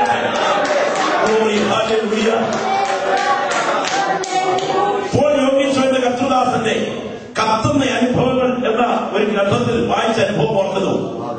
ഒരിക്കൽ ഷിയോൺ പട്ടണത്തിൽ ഒരു പ്രവർത്തനത്തിനായി ചെന്നടിച്ചു. അവിടെയുള്ള ബുദ്ധമത സന്യാസികൾ നൽകി. അവർ ചോദിച്ച് എന്തിനായി ഇവിടെ വന്നത്? സുവിശേഷം പ്രസംഗിക്കാൻ പറ്റില്ല, തന്നെ ഈ തെരുവിനകത്ത് ഞങ്ങൾ കത്തിക്കും. എല്ലാവരും കൂടി ബഹളം വെച്ച് വാക്കേറ്റം കയ്യേറ്റമാകാൻ തുടങ്ങുന്ന രംഗത്തി. ആ സമയം പക്വമതിയായ ബുദ്ധമത സന്യാസി പറഞ്ഞുപോൽ ഇവിടെ അടുത്തൊരു പെൺകുട്ടി തളർവാദ രോഗിയായി മലമൂത്ര വിസർജനങ്ങളിൽ കുളിച്ചു കിടക്കുന്ന ഒരു ഭ്രാന്തിയുണ്ട്. അവർക്ക് വേണ്ടി നിങ്ങൾ ചെന്ന് പ്രാർത്ഥിക്കുക. 30-ാം ദിവസം ഞങ്ങൾ വരാം. ഇതിനിടയിൽ നിങ്ങൾ അവകാശപ്പെടുന്നത് പോലെ നടന്നില്ലെങ്കിൽ അപ്പോൾ ഞങ്ങൾ നിങ്ങളെ കത്തിച്ചിരിക്കും. അവർ പോയി ഈ ദൈവദാസന വീട്ടിലേക്ക് ചെന്നു. മലമൂത്ര വിസർജനങ്ങളിൽ കുളിച്ചു കിടക്കുന്ന ഈ പെൺകുട്ടിക്ക് വേണ്ടി പ്രാർത്ഥിക്കുവാൻ ജനലിന്റെ സൈഡിൽ മാറി നിന്ന് നോക്കിയപ്പോൾ ഇവൾ ചേഷ്ടകളോടെ അലറുകയാണ്. അല്പം ശാന്തമായപ്പോൾ ഇങ്ങനെ ചോദിച്ചു, സഹോദരി, യേശു നിന്നെ വിടുവിക്കും എന്ന് നീ വിശ്വസിക്കുന്നോ? ഉടനെ ഈ സ്ത്രീ പറഞ്ഞ, ഈ പെൺകുട്ടി പറഞ്ഞ വാചകം എങ്ങനെയാണ്? ഒരു ഉപകാരം എനിക്ക് ചെയ്യാമോ? അല്പം വിഷം വാങ്ങിച്ചു കൊണ്ടുവന്ന് എന്നെ ഒന്ന് കൊന്നു തരാമോ? ഇതൊന്നും ഏക്കത്തില്ലെന്ന മട്ടിൽ ഈ ദൈവദാസൻ മടങ്ങി. ദിവസങ്ങൾ മുൻപോട്ട് പോകുന്നു, പ്രാർത്ഥന തുടരുന്നു. 10 15 20 25 ദിവസങ്ങൾ മാറ്റമില്ല. 28 മാറ്റമില്ല. 29 തീയതി രാത്രി, അന്ന് പകരത്തെ പ്രവർത്തനം കഴിഞ്ഞ് ട്രാക്ട് ബാഗുമായി ടെന്റിലേക്ക് വന്ന് അതവിടെ ഇട്ടിട്ട് മുട്ടുകുത്തി പ്രാർത്ഥിച്ചുകൊണ്ടിരിക്കുമ്പോൾ ക്ഷീണം കൊണ്ട് ദൈവത്തിൽ ഉറങ്ങിപ്പോയി. ഉറക്കത്തിനിടയിൽ ഒരു സ്വപ്നം കാണുന്നു. ഉഗ്രൻ ഫണങ്ങളുള്ള ഒരു ഭീകര സർപ്പം തനിക്കെതിരെ പത്തി വിരിച്ചാടുകയാണ്. അവനെ കൊത്താൻ അടുക്കുമ്പോൾ താൻ പുറകോട്ട് മാറുന്നു. വീണ്ടും അത് കൊത്താൻ അടുക്കുന്നു, പുറകോട്ട് മാറുന്നു. പെട്ടെന്ന് സ്വപ്ന മേഖലയിൽ താൻ കാണുന്നത് ഉയരത്തിൽ നിന്ന് രക്തത്തിന്റെ തുള്ളികളുടെ മതിൽക്കെട്ട് പോലെ ഇറങ്ങി വരുന്നു. താൻ കരം ഉയർത്തി പറഞ്ഞു, ഹാബേലിന്റെ രക്തത്തെക്കാൾ ഗുണകരമായി സംസാരിക്കുന്ന പുണ്യ രക്തത്താൽ ഞാൻ നിലവിൽ ജയമെടുക്കുന്നു. പെട്ടെന്ന് ഈ പാമ്പ് ചത്ത് നിലത്തി വീഴുന്ന കാഴ്ച കണ്ട് ഈ കർത്തൃദാസൻ ഞെട്ടി ഉണർന്നു. അദ്ദേഹം പിന്നെ ഉറങ്ങിയില്ല. അല്പ മിനിറ്റുകൾ കാത്തിരുന്നു, പ്രാർത്ഥിച്ചു കഴിഞ്ഞു, താൻ ഉറങ്ങി. പക്ഷേ രാവിലെ ഉണരാൻ വൈകി. എന്തിന്? വലിയൊരു ശബ്ദം കേട്ടാണ് ഉണർന്നത്. ടെന്റിന്റെ വാതിൽക്കൽ നിൽക്കുമ്പോൾ ഒരു വലിയ പറ്റം ആളുകൾ ഓടി അടുക്കുകയാണ്. അദ്ദേഹം ഓർത്ത് അവരെന്നെ കൊല്ലാൻ വരികയാണ്. പക്ഷെ മുൻപോട്ട് നോക്കിയപ്പോൾ വിശ്വസിക്കാൻ കഴിയുന്നില്ല. ഒരു പെൺകുട്ടി ഓടി വരുന്നു. അവിടെ ഒക്കത്തൊരു കുഞ്ഞിരിക്കുന്നു. ആ കുഞ്ഞിനെ കൊണ്ട് ഈ കർത്തൃദാസന്റെ കാൽക്കലേക്ക് വെച്ചിട്ട് ആ കാലം കെട്ടിപ്പിടിച്ചുകൊണ്ട് പറഞ്ഞു, കർത്തൃദാസ, ഇന്നലെ രാത്രി 12 മണി കഴിഞ്ഞപ്പോൾ നിങ്ങൾ എന്റെ വീട്ടിൽ വന്നു. ആ ദൈവദാസൻ പറഞ്ഞു, ഞാൻ വന്നില്ല. ഇല്ല, നിങ്ങൾ എന്റെ വീട്ടിൽ വന്നു. ദീർഘനാളുകളായ എന്റെ ശരീരത്തോടെ കെട്ടിയിട്ടിരുന്നൊരു കയറ് അങ്ങയുടെ കയ്യിലെ തിളങ്ങുന്ന വാളുകൊണ്ട് ഇന്നലെ രാത്രി 12 മണിക്ക് മുറിച്ചു വിട്ടപ്പോൾ ഞാൻ എഴുന്നേറ്റതാണ്. എന്റെ മേൽ രോഗശാന്തി വ്യാപരിച്ചു. ഇന്ന് രാത്രി ഇവിടെ നിന്ന് ദൈവത്തിന് സ്തോത്രം ചെയ്യുന്ന പ്രാപിച്ച അഭിഷിക്തന്മാരെ, ആത്മാവിൽ ആരാധിക്കുന്ന ദൈവമക്കളെ, നമ്മുടെ കരങ്ങൾക്ക് എത്തിപ്പിടിക്കാൻ കഴിയാത്ത മേഖലകളിൽ ഇരുട്ടിന്റെ ശക്തികൾ ഒരുക്കി വെച്ചിരിക്കുന്ന താവളങ്ങൾക്കകത്ത് ബന്ധിക്കപ്പെട്ടിരിക്കുന്ന ആത്മാക്കളുടെ വിടുതലിനു വേണ്ടി നിത്യ നിയമത്തിന്റെ രക്തത്തിൽ ആശ്രയിച്ച് ഇവിടെ ഇന്ന് പ്രാർത്ഥിക്കാൻ നമ്മുടെ അധരങ്ങൾ ചലിച്ചാൽ അതിന്റെ പുറകിൽ രാത്രി ജയം വ്യാപരിക്കുന്ന രാത്രിയാണ്. ആത്മാവ് പ്രാപിച്ചതി ഇന്ന് രാത്രി വാഴകൾ ചിരിക്കുകയല്ല, ആത്മീയ അധികാരം ഉപയോഗിക്കുന്ന രാത്രിയാകട്ടെ. സ്വർഗത്തിനും ഭൂമിക്കും നാഥനായ ആത്മീയനായ യേശുവിന്റെ അധികാരമുള്ള നാമത്തിൽ പാമ്പുകളെയും തേളുകളെയും ശത്രുവിന്റെ സകല ബലത്തെയും ചവിട്ടുവാൻ ഞാൻ നിങ്ങൾക്ക് അധികാരം തരുവാൻ അരുളി ചെയ്തവന്റെ നാമത്തിൽ വാഴ്ചകളെയും അധികാരങ്ങളെയും ആയുധങ്ങൾ വയ്പ്പിച്ച് അവരെ കാലുകളെയും പരാജയപ്പെടുത്തിയ നാമത്തിൽ വിശ്വസിക്കുന്ന ദൈവമക്കളെ വ്യാപരിക്കുന്ന ദൈവശക്തിയുടെ അളവേറ്റ വാഴ്ചയുള്ള ഈ പ്രാർത്ഥനകളുടെ ഇന്ന് രാത്രി ജീവിപ്പിക്കുന്ന ദൈവശക്തി വ്യക്തികളുടെ ചോദ്യങ്ങളുടെ ബലത്തോടെ വ്യാപരിക്കട്ടെ. ആത്മാവിൽ ആരാധിക്കുന്ന ദൈവത്തിന്റെ ദിനം പ്രാർത്ഥനയിൽ പോരാടുന്ന രാത്രിയാകട്ടെ. അവന്റെ കലവിന്റെ രാത്രി കളിച്ചാൽ അടിയാത്ത രോഗങ്ങൾ ഭൂമിയിലില്ല. അവന്റെ കലവിന്റെ രാത്രി കളിച്ചാൽ അത് കലയാത്ത പ്രാർത്ഥനയെ രക്ഷകളില്ല. വിശ്വസിക്കുന്ന നീ ആത്മാവിൽ പ്രാർത്ഥിക്കുക. അവന്റെ രക്തത്തിന്റെ അധികാരങ്ങളുടെ വ്യാപരിച്ചുകൊണ്ടിരിക്കുന്നു. ഈ രക്തത്തിന്റെ പ്രത്യേകത ഏതാണ്? ലോകത്തിൽ എത്രയോ ആളുകൾക്ക് രക്തമുണ്ട്. എന്നാൽ യേശുവിന്റെ രക്തത്തിന്റെ പ്രത്യേകത എന്താണ്? ഈ രക്തത്തിന്റെ പ്രത്യേകത ഒന്ന്, കൈ കഴുകി ഒഴിഞ്ഞവരെ കണക്ക് പറയിച്ച രക്തമാണ് യേശുവിന്റെ രക്തം. 2, ഒറ്റിക്കൊടുത്തവനെ ന്യായം വിധിച്ച രക്തമാണ് യേശുവിന്റെ രക്തം. 3, തലമുറകളെ രക്തപ്പഴി ഏൽപ്പിച്ച രക്തമാണ് യേശുവിന്റെ രക്തം. 4, നമ്മെ ശുദ്ധീകരിക്കുന്ന പുണ്യ രക്തമാണ് യേശുവിന്റെ രക്തം. 5, ശാപത്തിന്റെ കെട്ടുകളെ മുറിച്ചു മാറ്റുന്ന രക്തമാണ് യേശുവിന്റെ രക്തം. നിത്യതയിൽ പോലും നമ്മുടെ പാട്ടിന്റെ പല്ലവിയാകുന്ന രക്തമാണ് യേശുവിന്റെ രക്തം. വിശ്വസിക്കുന്ന ദൈവത്തിന്റെ ജനം ആത്മാവിൽ അറിയട്ടെ.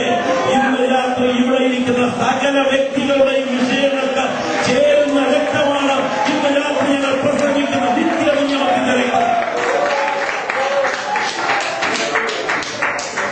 മനുഷ്യത്വത്തിന്റെ ജഡവേഷത്തിനുള്ളിൽ ദൈവത്വം കുടികൊണ്ടിറങ്ങിയിട്ടുള്ള ഒരു പുരുഷത്വത്തെ ലോകം കണ്ടിട്ടുണ്ടെങ്കിൽ അതിന് രാത്രി നമ്മൾ പ്രസംഗിക്കുന്ന നസറേയനായ യേശു മാത്രമാണ്. ഒരിക്കൽ കൂടെ ശ്രദ്ധിക്കണേ, മനുഷ്യത്വത്തിന്റെ ജഡവേഷത്തിനുള്ളിൽ ദൈവത്വം കുടികൊണ്ടിറങ്ങിയിട്ടുള്ള ഒരു പുരുഷത്വത്തെ ലോകം കണ്ടിട്ടുണ്ടെങ്കിൽ അതിന്ന് രാത്രി ഞാൻ പ്രസംഗിക്കുന്ന യേശു മാത്രമാണ്. സ്തോത്രം. പ്രിയപ്പെട്ടവരെ, നിരവധി മതങ്ങൾ ഇവിടെയുണ്ട്. പക്ഷെ ഒരു കാര്യം ശ്രദ്ധിക്കണം, ബുദ്ധനില്ലാത്ത ബുദ്ധമതം സ്ഥാപിക്കാം, ജൈനനില്ലാത്ത ജൈനമതം സ്ഥാപിക്കാം, അതെ, ഗുരുനാനക്കില്ലാത്ത സിഖ് മതം സ്ഥാപിക്കാം, മുഹമ്മദ് നബി ഇല്ലാത്ത മുസ്ലിം മതം സ്ഥാപിക്കാം. കാരണം എന്നറിയാമോ? മുഹമ്മദ് നബി എന്ന വ്യക്തിയിലല്ല, അദ്ദേഹത്തിന്റെ ആശയത്തിലാണ് ഇസ്ലാം മതം അടിസ്ഥാനപ്പെട്ടിരിക്കുന്നത്. ഗുരുനാനക് എന്ന വ്യക്തിയിലല്ല, അദ്ദേഹത്തിന്റെ ആശയത്തിലാണ് സിഖ് മതം അടിസ്ഥാനപ്പെട്ടിരിക്കുന്നത്. ബുദ്ധൻ എന്ന വ്യക്തിയിലല്ല, ബുദ്ധന്റെ ആശയത്തിലാണ് ബുദ്ധമതം നിലകൊള്ളുന്നത്. ജൈനൻ എന്ന വ്യക്തിയിലല്ല, ജൈനന്റെ ആശയത്തിലാണ് ജൈനമതം നിലകൊള്ളുന്നത്. ഇവരൊന്നുമില്ലെങ്കിലും ഈ മതങ്ങൾ ആശയം കൊണ്ട് സ്ഥാപിക്കാം. എന്നാൽ യേശുവില്ലാത്ത ക്രിസ്തുമാർഗം പറ്റില്ല. കാരണം യേശുവിന്റെ ആശയത്തിലല്ല, മരണത്തെ ജയിച്ചുയർത്തെഴുന്നേറ്റ യേശു എന്ന വ്യക്തിയിലാണ് ഈ മാർഗം നിലകൊള്ളുന്നത് എന്നുള്ളത് കൊണ്ട് ആത്മനിർഭർ പ്രാപിച്ച ദൈവമക്കൾക്കറിയാം, അവരൊപ്പം പറയാൻ ഒരാളില്ല, അവരെ പോലെ ആരാധ്യരാരുമില്ല. യേശു എന്ന വ്യക്തിയിലാണ് ഈ മാർഗം നിലകൊള്ളുന്നത്. ഈ രക്തത്തിന്റെ പ്രത്യേകത ഇവിടെയാണ്. ഞാൻ ഓർക്കുകയാണ്, നമ്മുടെ വാഴ്ത്തപ്പെട്ട കർത്താവിന്റെ ഭീകര പീഡനം നമ്മുടെ വാക്കുകൾ കൊണ്ട് വർണ്ണിക്കാൻ കഴിയാത്തത്ര ക്രൂരവും മൃഗീയവും മനുഷ്യത്വരഹിതവുമായിട്ടാണ് യേശുവിനെ അടിച്ചു തകർത്തത്. പീലാത്തോസിന്റെ കത്ത് എന്ന ചരിത്ര പ്രസിദ്ധമായ പുസ്തകമുണ്ട്. യേശു ക്രിസ്തുവിനെ കുറിച്ച് ചോദിക്കുവാൻ വേണ്ടി പീലാത്തോസിന് റോമൻ സെനറ്റ് നൽകിയ നിർദ്ദേശമനുസരിച്ച് യേശുവിനെ കാണുവാൻ പീലാത്തോസ് ഗലീലിയ മലനാട്ടിലേക്ക് പോയ വൃത്താന്തങ്ങളൊക്കെ പുരാലിഖിതം പോലെ കുറിച്ചിരിക്കുന്ന ആ ഗ്രന്ഥത്തിൽ യേശു ക്രിസ്തുവിനെ കുറിച്ച് അദ്ദേഹം ഉപയോഗിച്ചിരിക്കുന്ന ചില ഭാഗങ്ങൾ ഞാൻ ചരിത്ര ഭാഗങ്ങൾ വായിക്കാൻ തയ്യാറുണ്ട്. അദ്ദേഹം പറഞ്ഞിരിക്കുന്ന വാക്കുകൾ, യേശുവിന്റെ വിസ്താരം വരെയുള്ള രംഗങ്ങൾ അദ്ദേഹത്തിന്റെ ശൈലിയിൽ എഴുതി റോമൻ സെനറ്റിന് സമർപ്പിച്ച ഒരു പുരാലിഖിതത്തിന്റെ വ്യാഖ്യാനത്തിൽ വായിച്ചു നോക്കുന്നു. ആ ഭാഗം ഇങ്ങനെയാണ്: അന്ന് ഗലീലിയ മലനാട്ടിൽ ചില കുതിരച്ചേവകരോടും കുതിരക്കാരോടും കൂടെ യേശുവിനെ തേടി അദ്ദേഹം യാത്രയായി. ഒരു ഉയർന്ന കുന്നിന്റെ ചരിവിൽ യേശു ഇരുന്ന് പ്രസംഗം നടത്തുന്നു.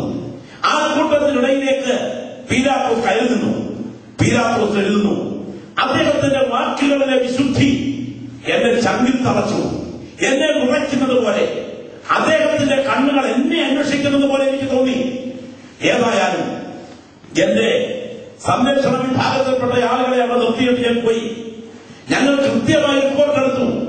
ഞാൻ റോമൻ സെനറ്റിനെ ബോധ്യപ്പെടുത്തുന്നു, യേശു വിപ്ലവകാരിയല്ല, അയാൾ സ്നേഹത്തിന്റെ പ്രഭാഷകനാണ്. നിങ്ങൾ ഓർക്കുക, ഒടുവിൽ പീലാത്തോസ് യേശുവിനെ വിസ്തരിച്ച് കൊല്ലാൻ തുടങ്ങുന്ന രംഗം. വിശാലമായ കൽത്തളത്തിൽ ആളുകൾ കൂടി നിൽക്കുന്നു. യേശുവിനെ രക്ഷപ്പെടുത്തണം എന്ന് പീലാത്തോസിന് ആഗ്രഹമുണ്ടായിരുന്നു. എങ്കിലും രക്ഷപ്പെടുത്തലിന്റെ ഭാഗമായി അടിച്ചു തകർത്ത് പ്രദർശിപ്പിക്കുക എന്ന് പീലാത്തോസ് വെച്ചു. അവിടെ ഒരു ദണ്ഡന മുറിയുണ്ട് പോൽ ഒരു കൽത്തൂണിനോട് ചേർത്ത് കുറ്റവാളിയെ കെട്ടി നിർത്തിയിട്ട് ആദ്യം ചോദ്യം ചെയ്ത് നടത്തുകയും പിന്നെ ഒരു തടിത്തറയിൽ ബന്ധിച്ച് അടിച്ചു തകർക്കുകയും ചെയ്ത രംഗം. ആ തടിത്തറയെക്കുറിച്ച് എഴുതിയിരിക്കുന്നത് ഇങ്ങനെയാണ്: പുറകിൽ കാലുകൾ രണ്ടും പിത്തള വളയങ്ങളിൽ കുരുക്കിയിട്ട്, മുൻപിൽ കൈകൾ രണ്ടും പിത്തള വളയങ്ങളിൽ കുരുക്കിയിട്ട്, ഒരടി അടിച്ചാൽ തൊലി ഉരിയുന്ന, അടുത്ത അടിയിൽ പച്ചമാംസം കിറുകിറ പറയുന്ന അടിയാണ് പീലാത്തോസ് യേശുവിനെ അടിക്കുവാൻ നിർദ്ദേശിച്ച അടി. അടിയിൽ ഉദരഭാഗത്തോട് ചേർത്ത് അടിയിൽ വീണുപോകുന്ന വ്യക്തികൾക്ക് ആ വീഴ്ച ഭവിക്കാതിരിക്കാൻ തടിത്തുണ്ടി യോജിപ്പിക്കാറുണ്ട്. എന്തായാലും പീലാത്തോസിന്റെ ദണ്ഡന മുറിക്കകത്ത് യേശു കുനിഞ്ഞ് റാ പോലെ നിൽക്കുകയാണ്, വളഞ്ഞു നിൽക്കുകയാണ്. അരോഗരായ രണ്ട് പടയാളികളകത്തേക്ക് വന്നു. അവർ രണ്ടുപേർ മുഖത്തോട് മുഖം ചേർന്ന് നിന്നുപോയി. ചാട്ടവാർ കയ്യിലേക്കെടുത്തു. താഴത്തെ ഉപ്പുലായനിയിൽ ഈ ചാട്ടവാർ മുക്കി. ഈ ചാട്ടവാർ ഈയക്കട്ടിയും ഇരുമ്പ് ചൂണ്ടയും ക്രമീകരിച്ച കുതിരത്തോൽ കൊണ്ട് തയ്യാറാക്കിയ ചാട്ടവാറാണ്. കുനിഞ്ഞു നിൽക്കുന്ന യേശുവിന്റെ പുറത്ത് ചാട്ടവാർ വലിച്ചടിക്കുകയല്ല, വലിച്ചെറിയുകയായിരുന്നു. കോരിയെടുത്ത് വലിച്ചെറിയുന്നതോടെ പുറത്തേക്ക് ചാട്ടവാർ കൊളുത്തിപ്പിടിക്കും. ആ പുറം ഉഴവ് ചാലുകൾ പോലെ കീറിത്തുടങ്ങുമ്പോൾ ചാട്ടവാർ വലിച്ചെടുത്ത് വിദഗ്ധമായി വീണ്ടും ഉപ്പിലായനിയിൽ കഴുകും. അടിച്ചു കഴിയുന്നയാൾ വലിച്ച് ചാട്ടവാർ കീറിയെടുക്കുന്നതോടെ മറുവശത്ത് നിൽക്കുന്ന പീലാത്തോസിനെ അടിച്ചു കഴിയും. അയാൾ അങ്ങോട്ട് വലിച്ചെടുക്കും.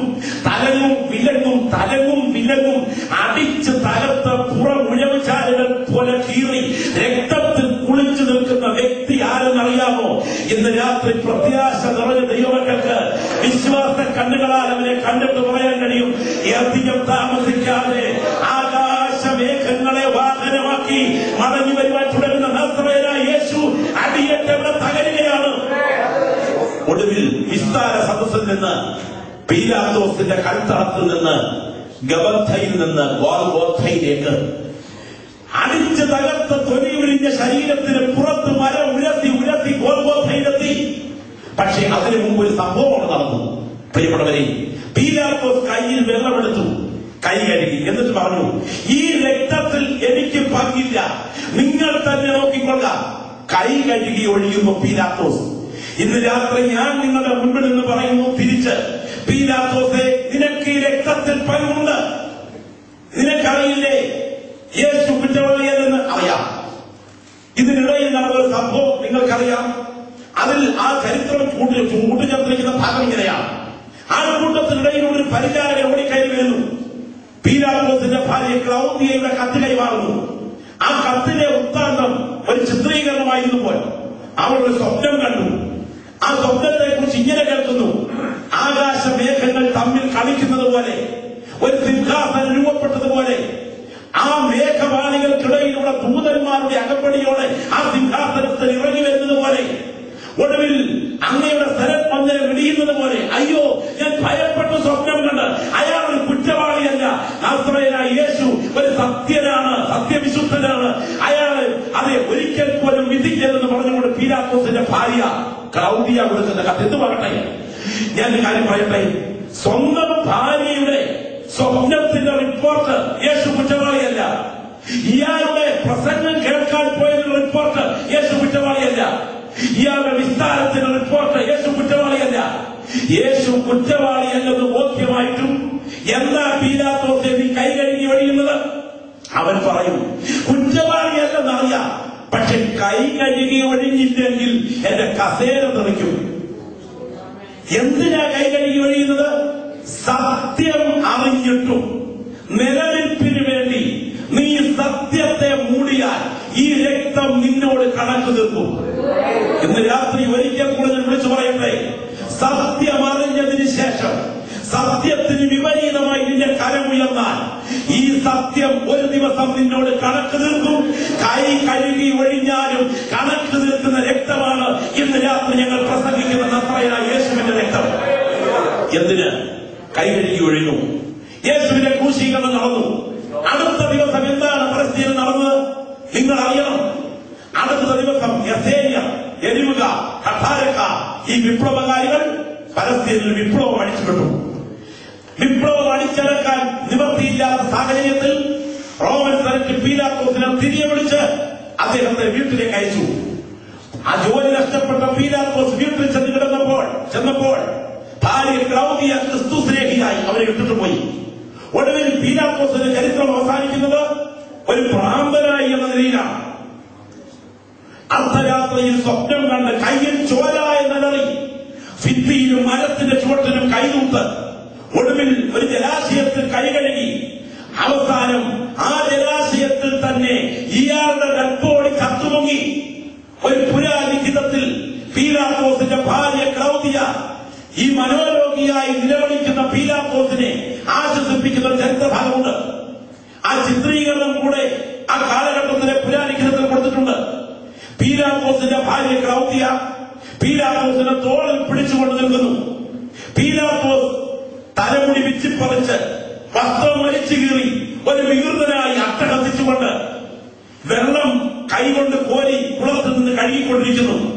ഈ സമയത്ത് പീലാത്തോസിന്റെ ഭാര്യ പറയുന്നു, ഞാൻ പറഞ്ഞില്ലേ അത് ചെയ്യരുതെന്ന്, ഞാൻ പറഞ്ഞില്ലേ അത് ചെയ്യരുതെന്ന്. ഇന്ന് രാത്രി ഈ ദൂത് കേൾക്കുന്ന പ്രിയപ്പെട്ടവർ ഓർക്കുക, സത്യമനുസരിക്കാൻ ആലോചന മുഴങ്ങുമ്പോൾ പുറങ്കാൽ കൊണ്ട് നീ ചവിട്ടിക്കളഞ്ഞാൽ ഈ രക്തം സാധാരണ രക്തമല്ല, ഇത് കണക്ക് തീർക്കുന്ന രക്തമാണ്. ഇത് കൈ കഴുകി ഒഴിഞ്ഞാലും കണക്ക് പറയിക്കുന്ന രക്തമാണ്. ഇനിയും നിങ്ങൾക്കറിയാമോ യഹൂദജനത്തിന് സംഭവിച്ചുവെന്ന്? അവർ ഈ രക്തത്തോട് പ്രതികരിച്ചത് എങ്ങനെ? അവന്റെ രക്തം ഞങ്ങളുടെ പേരും ഞങ്ങളുടെ മക്കളുടെ പേരും വന്നുകൊള്ളട്ടെ. പ്രിയമുള്ളവരെ, ഇന്ന് രാത്രി ഞാനിവിടെ പ്രസംഗിക്കുമ്പോൾ ഗസ്ബായിലും റോമല്ലയും ഗോലാൻ കുന്നുകളും ജെറുസലേമും പുകയുകയാണ്. യഹൂദന്റെ ചോരയ്ക്ക് വേണ്ടി അറബി രാജ്യങ്ങൾ അവന്റെ കരൾ പറിക്കാൻ കാത്തു നിൽക്കുകയാണ്. ലോക ചരിത്രത്തിന്റെ അതിപ്രധാന ഘടകം, ലോകഗതിയുടെ നാഴികക്കല്ല്, മാനവ ചരിത്രത്തിന്റെ നട്ടല്ലായ യഹൂദജാതി ഇന്ന് രക്തപ്പുഴ ഒഴുക്കുമ്പോൾ ഈ കണക്ക് ഇതുവരെ തീർന്നിട്ടില്ലെന്ന് ഓർക്കണം. സ്തോത്രം. ഇനി അധികം താമസിക്കാതെ പ്രത്യാശ നിറഞ്ഞ ദൈവമക്കൾ വിശ്വസിക്കുന്നത് പോലെ വെള്ള കുതിരമേൽ കയറി നമ്മുടെ നാഥൻ ദൂതസഞ്ചയങ്ങളെ അകമ്പടിയോടെ അവന്റെ പുനരാഗമനത്തിന്റെ പവിത്ര പാദസ്പർശനത്താൽ രണ്ടായി പൊട്ടിക്കീറാനുള്ള ഭാഗ്യകാലം ഓർത്ത് പലസ്തീന്റെ മണ്ണിൽ തലയുയർത്തി നിൽക്കുന്ന വലിയമലയുടെ മുകൾ പരപ്പിലേക്ക് കർത്താവിന്റെ പാദം വെച്ചിറങ്ങി വരുമ്പോൾ അത് രണ്ടായി പൊട്ടിക്കീറും അളവിൽ യേശുവിന്റെ മുൻപിൽ ഈ ജനത ഒന്നിച്ച് മുട്ടുമടക്കുവോളം ഈ രക്തത്തിനവർ കണക്ക് പറഞ്ഞുകൊണ്ടിരിക്കുന്നു. ഇന്ന് രാത്രി പ്രത്യാശിക്കുന്ന ദൈവമക്കൾക്ക് സ്തോത്രത്തോടെ പറയാൻ കഴിയും, അവനെ കണക്ക് പറയിക്കുന്ന രക്തം ഞങ്ങളെ വിശുദ്ധീകരിക്കുന്ന രക്തമാണ്. 1.5 ലക്ഷം യഹൂദന്മാരെ കിടങ്ങിന്റെ കരയിൽ നിർത്തി, വായിലോട്ട് കൊടലുകൾ കുത്തിക്കയറ്റി, നാക്ക് ജീവനോടെ പിഴുതെടുത്തിട്ട് കുഴിക്കകത്തോട്ട് മൂടിക്കൊന്ന സാർ ചക്രവർത്തിമാരുടെ ചരിത്രം വായിച്ചിട്ടുണ്ടോ? നിങ്ങൾക്കറിയാം, ഈ രാജ്യത്തിന്റെ സമീപ രാജ്യം ആ ജനതയോട് ചെയ്തത് ജോലി തരാം, പേര് രജിസ്റ്റർ ചെയ്യൂ എന്ന് പറഞ്ഞ് ലക്ഷക്കണക്കിന് യഹൂദന്മാരെ കിരാതമായി കൊന്ന ചരിത്രം. അവസാനത്തെ ആളും നിർമൂലനാശ ക്യാമ്പുകളുടെ ഉള്ളിൽ കയറി കഴിഞ്ഞപ്പോൾ ഡോർ അടഞ്ഞു. അകത്ത് കയറിയ ഒരാൾ ഈ വസ്തുത ആദ്യം പറഞ്ഞത് റോഡിലെ പോപ്പായിരുന്നു എന്ന് പറയപ്പെടുന്നു. യൂറോപ്പിലെ പീഡയുടെ ഭാഗം അവർ ബാത്റൂം അന്വേഷിച്ചപ്പോൾ ടാപ്പ് കണ്ടു, ടാപ്പ് തുറന്നു. പക്ഷേ ഇറങ്ങി വന്നത് വെള്ളമല്ല, ഗ്യാസായിരുന്നു. അവർ മുഴുവൻ മരിച്ചു വീണത് ബെൽറ്റിലേക്കായിരുന്നു. ബെൽറ്റിലേക്ക് അവർ വാതകത്താൽ മരിച്ചു വീണപ്പോൾ ബെൽറ്റ് യാന്ത്രികമായി മുൻപോട്ട് നീങ്ങി. കുട്ടകങ്ങൾക്കകത്തേക്ക് ശവങ്ങൾ വീണു. കാലിൽ കുത്തിക്കളത്തിയ സൂചിയിലൂടെ രക്തം മുട്ടി ചണ്ടിക്കൊമ്പാലങ്ങളിലേക്ക് വലിച്ചെറിഞ്ഞു. ആ വലിയ പാത്രങ്ങളിൽ മനുഷ്യ മാംസത്തിലേക്ക് ഒഴുകിയിറങ്ങിയ വെള്ളത്തിൽ അടിയിൽ തീ കത്തി യഹൂദന്റെ പച്ച മാംസം നമ്മുടെ അടുത്ത രാജ്യത്ത് പുതുപുത കുത്തിത്തിളച്ചു. അതിനകത്ത് നിന്ന് അസ്ഥി മാറ്റി കുഴിയെടുത്തടക്കിയിട്ട് വെട്ടിയെടുത്ത നെയ് കൊണ്ട് സോപ്പുണ്ടാക്കി യൂറോപ്യൻ ചന്തകളിൽ വിറ്റു. 1 ലക്ഷമല്ല, 60 ലക്ഷം യഹൂദന്റേത് കണക്ക് തീർന്നിട്ടില്ല. ഇന്ന് രാത്രി ഇവിടെ വചനം കേട്ടുകൊണ്ടിരിക്കുന്ന ദൈവമക്കൾ ഓർക്കണം, ഇന്നും രക്തത്തിന്റെ കണക്ക് തീർന്നിട്ടില്ല. എന്നാൽ യേശുവിന്റെ രക്തത്തിൽ ആശ്രയിച്ച് സ്തോത്രം ചെയ്യുന്ന ഒരുപറ്റം ദൈവമക്കൾ ഇവിടെയുണ്ട്. അവർ ഇന്ന് രാത്രി വിളിച്ചു പറയുന്നു, അവർ അവരെ കുഞ്ഞാളിന്റെ രക്തം ഹേതുവായും തങ്ങളുടെ സാക്ഷ്യവചനത്താലും ജയിച്ചു. ഈ രക്തത്തിന്റെ പുറകിൽ ജയം വ്യാപരിച്ചുകൊണ്ടിരിക്കുന്നു. അല്പമിനിറ്റുകൾ കണ്ണുകളച്ച് സ്തോത്രം ചെയ്താട്ടെ. എല്ലാ തരത്തിലും സ്തോത്രത്തോടെ ചലിക്കട്ടെ. ഒരു വാക്ക് പോലും ഇന്ന് രാത്രി ഇവിടെ അറിഞ്ഞിരിക്കരുത്. ഒരു അഭിഷിക്തൻ പോലും ഇന്ന് രാത്രി ആത്മാവ് പ്രാർത്ഥിക്കാതെ ഇരിക്കരുത്. കൃപ ലഭിച്ച ദൈവമക്കൾ പ്രാർത്ഥനയിൽ ജാഗരിക്കട്ടെ. ആത്മനിറവ് പ്രാപിച്ച ദൈവമക്കൾ പ്രാർത്ഥനയിൽ പുകരാകട്ടെ.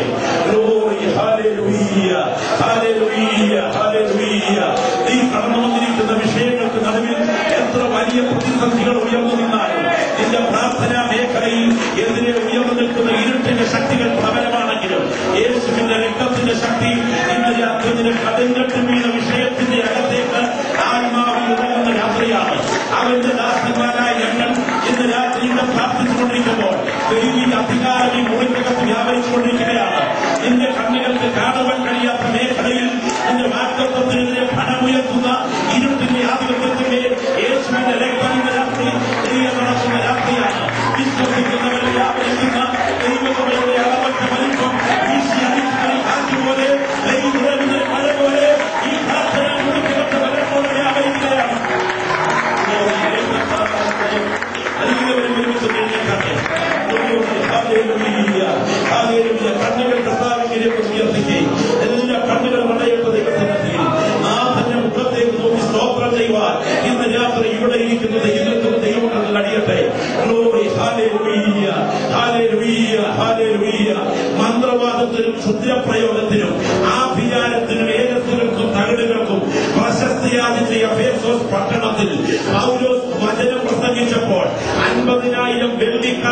ശക്തിയുള്ള മന്ത്രവാദ ഗ്രന്ഥങ്ങൾ കൂട്ടിയിട്ട് തീ കൊടുക്കത്തക്ക വിധം എഫേസോസ് പട്ടണത്തെ അടക്കി വാണ അർത്തമീസിന്റെ ശക്തിയെ ബന്ധിക്കാൻ പൗലോസിന്റെ വചനത്തിന്റെ പുറകിൽ അധികാരം വ്യാപരിച്ചെങ്കിൽ ഇന്ന് രാത്രി തുറന്നോത്തിന്റെ പാഠശാലയിൽ ഉയർന്ന വചനത്തിന്റെ അധികാരം ഒരുപറ്റം കൃപ പ്രാപിച്ച ദൈവമക്കൾ ഈ ഹോളിനകത്ത് സ്തോത്രം ചെയ്തുകൊണ്ടിരിക്കുമ്പോൾ ഈ പട്ടണത്തെ അടക്കി വാഴുന്ന അന്ധകാരത്തിന്റെ കോട്ടകളെ തകർത്ത്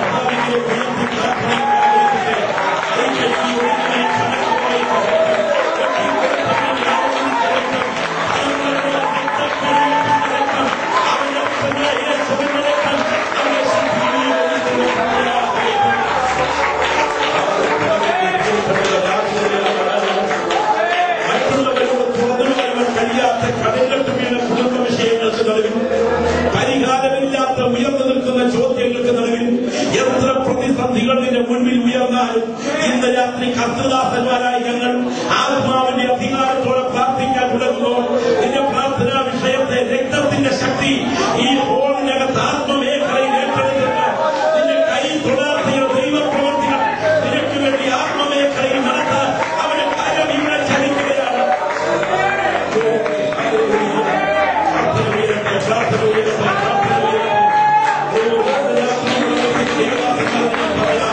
ഈ പട്ടണത്തിന് മീതെ അടക്കി വാഴുന്ന ഈ രാജ്യത്തെ ഭരിച്ചുകൊണ്ടിരിക്കുന്ന ധാരാള ഗോത്രങ്ങളെ നരകങ്ങളെ സാധാരണ ഒഴിഞ്ഞ ഭയങ്ങളെ ഇന്ന് രാത്രി യുദ്ധപുഷ്പ ദൈവങ്ങൾ പ്രാർത്ഥനയിൽ ജയങ്ങളിക്കട്ടെ വലിയ അധികാരമുള്ളവരായിരിക്കുന്നു.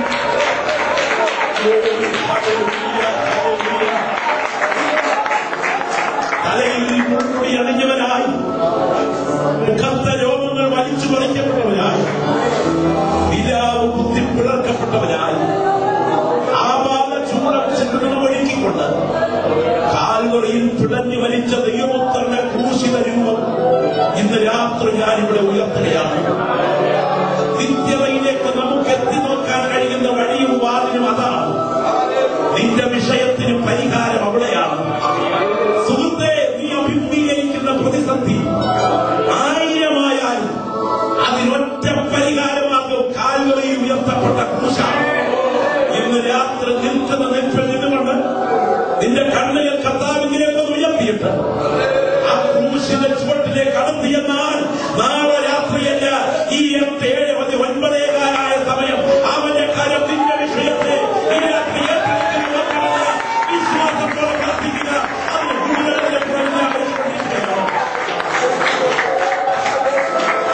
കോടിക്കണക്കിന് മനുഷ്യർ പാർക്കുന്ന ഈ ഭൂമിയിൽ ഒരാളുടെ രക്തം മറ്റൊരാൾക്ക് ചേരില്ല. എന്നാൽ വിശ്വാസത്താൽ സകലർക്കും ഏറ്റെടുക്കാൻ കഴിയുന്ന എല്ലാവർക്കും ചേരുന്ന ഒരു ഗ്രൂപ്പ് രക്തമുണ്ടെങ്കിൽ ഇന്ന് രാത്രി ഞങ്ങൾ പ്രസംഗിക്കുന്ന യേശുവിന്റെ രക്തം മാത്രമാണ്. വിശ്വാസത്തോടെ ഏറ്റെടുത്താൽ ഈ രാത്രി എനിക്ക് പ്രാർത്ഥന വേണം. ഈ രക്തത്തിന്റെ ദിവ്യ വിടുതലിന്റെ പ്രാർത്ഥനയുടെ അനുഭവം എനിക്ക് ആവശ്യമുണ്ട്. എനിക്ക് വേണ്ടി പ്രാർത്ഥിക്കണമെന്ന് ആഗ്രഹിക്കുന്നവർ ആ വലകരങ്ങൾ ഉയർത്തിപ്പിടിച്ചാണ്. നിന്റെ ജീവിതത്തിന്റെ സ്വകാര്യതകളിലേക്ക് എത്തി നോക്കുന്ന അഗ്നി ജ്വലിക്കുന്ന കണ്ണുകൾ ഇന്ന് രാത്രി ഇവിടെ ചുറ്റിത്തിരിയുന്നു. ആയിരക്കണക്കിന് മീനോടുന്ന ഗലീലക്കടലിൽ ചതുരത്തിരം പപ്പടം ഉടൽ കുരുങ്ങിയ മീനെ കണ്ട എന്റെ നാഥന്റെ കണ്ണിന്റെ രാത്രിയിൽ ഇറങ്ങി വന്നിട്ടുണ്ട്. കരങ്ങൾ നാഥന്റെ മുൻപിലേക്ക് ഉയർത്തിപ്പിടിച്ചുകൊണ്ട് നിന്റെ പ്രാർത്ഥനാ വിഷയത്തിനായി ദൈവമുഖത്തേക്ക് നോക്കുന്നു. യേശുവിന്റെ നാമത്തിൽ ജയം. സ്വർഗത്തിനും ഭൂമിക്കും നാഥനായ നസ്രയനായ യേശു ക്രിസ്തുവിന്റെ അധികാരമുള്ള നാമത്തിൽ പാമ്പുകളെയും തേളുകളെയും ശത്രുവിന്റെ സകല ബലത്തെയും ചവിട്ടുവാൻ ഞാൻ നിങ്ങൾക്ക് അധികാരം തരുമെന്ന് അറിവ് ചെയ്തവന്റെ നാമത്തിൽ ഇന്ന് രാത്രി ഉയർന്നു നിൽക്കുന്ന ഈ